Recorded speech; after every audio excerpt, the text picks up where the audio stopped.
So to get started, the basis of what this is about is that words are fucking garbage. Okay, they say talk is cheap for a reason, and that's because words cost nothing. They cost you no money, they cost you no time. All it costs you to say is I'm sorry, or I'll do that, and then not do it. The only thing that matters is action. Okay, that's it. Taking action is the only thing that matters. But to be specific, it's willingness to do. Willingness to do. And to be even more specific, it's willing to do things that you don't want to do. It's very easy to do things that you do want to do, but to do things that you don't want to do for a long period of time and in heavy measures is what defines the guy who is committed to something and the person who is committed to you, okay? The most dangerous man on the planet is willing to do or die, literally, okay? The soldier who is willing to die for his cause and has nothing to lose and is not afraid of death is a very fucking dangerous person.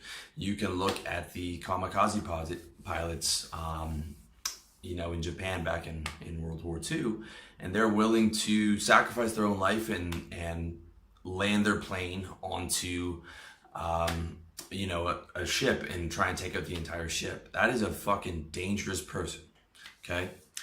The gangster is willing to risk death and jail and shootout in broad daylight, okay? In return, he gets feared and respected, all right? So he's willing to do way more than everyone else. And in return, he gets feared and respected.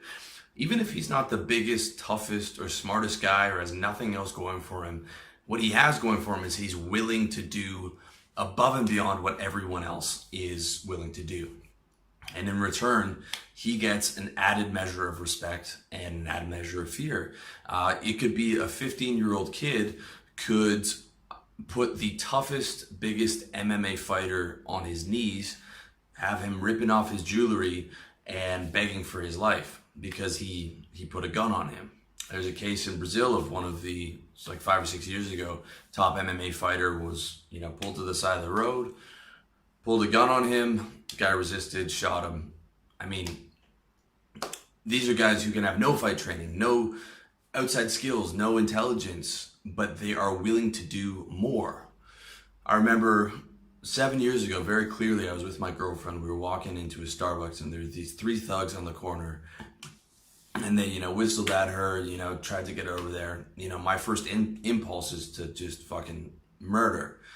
But I know these guys probably have a knife or a gun. There's 3 of them. They're half my age. They're like 19, I'm 27. And that's either gonna end, I'm gonna get my ass kicked or I could end up in jail. And they are willing to do more than I was willing to do because I had a lot more to lose than those guys did. And so in return, I just had to eat that, all right? Because that's how it goes. They are willing to do more than I was. Now, how does it usually end up for those guys? Dead, jail, no future, no prospects, and they have to eat the morality of doing what they do. But for that period of time, when they're that soldier's fighting or that gangster's out on the corner or whatever, they have that added measure of fear and respect. Okay.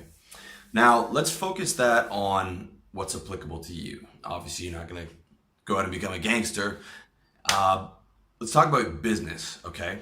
Let's talk about business.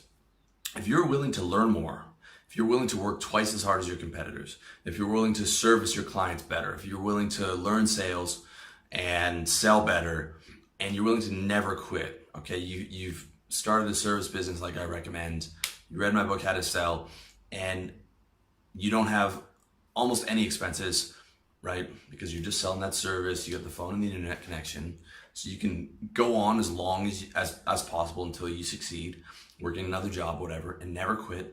Who can compete with you? How can someone possibly compete with you when you have that mentality? When you're just willing to do more than all your competitors in every single metric and every single area that relates to that business?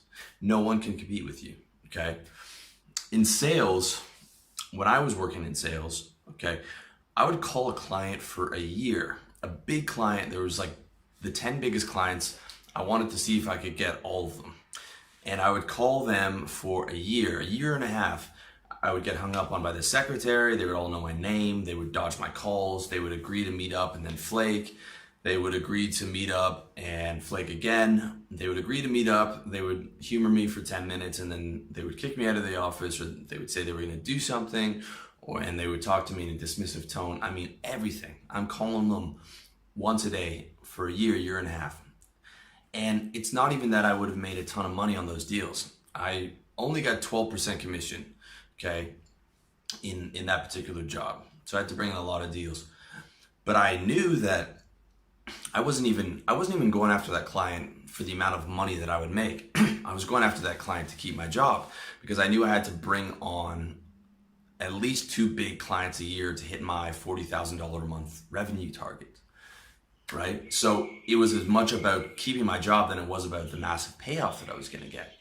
And I wanted to keep the job because every month I would get money, I would stack it away, I would build my runway for my business, I would reinvest in my business, and then I was going to move to Thailand. So this was part of like a multi-year, 2-year plan, 3-year plan, where I'm just chasing a client down that I know I'm probably not going to get, on the off chance that I might get them, because I have to get one of them to keep my job, not even for the big payoff, so I can not spend any money, save that money, put it into my business, and put it into my savings for my multi-year, 3-year plan or whatever to get out and go to Thailand.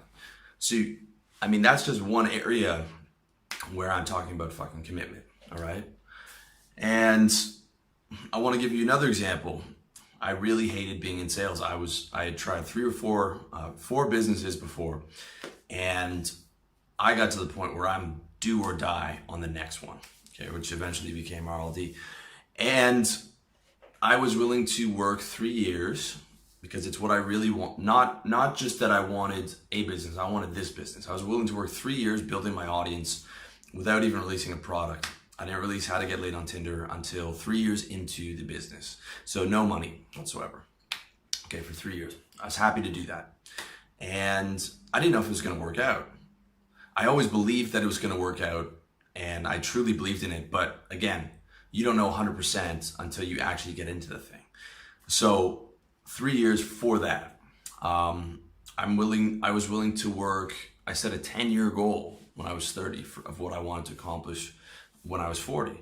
And it's still the same goal. Still you can see in my book, How to Get Organized, I list all my goals and projects and all those things. And it's still there, okay? And I'm still doing what I said I was going to do when I was 30 at 35. And I'm telling you the truth here. If God had said, that's not going to be enough, okay? You're going to have to grind for 5 years, and one of those years you're going to have to spend in prison, and you're going to have to be waterboarded for an hour. And it's either that or you work in sales for the rest of your life. I would have done that in a fucking heartbeat. Okay, I would take prison and torture and the grind in a fucking heartbeat. All right. Now, if he said you have to be waterboarded for 5 years, okay, fine, I'm fucked. I'm not gonna do it. If he had said I had to do prison for 20 years, okay, fine, I'm not gonna do it. But I'm telling you with 100% honesty, I would have done a year in prison, and I would have done an hour of waterboarding, maybe more, which is supposed to be absolutely horrible torture if you don't know. And I'm serious, because that's how much I wanted this to happen. That's how much I hated working a job, and that's to the point where I got, right? Where I would have done almost anything to make it work.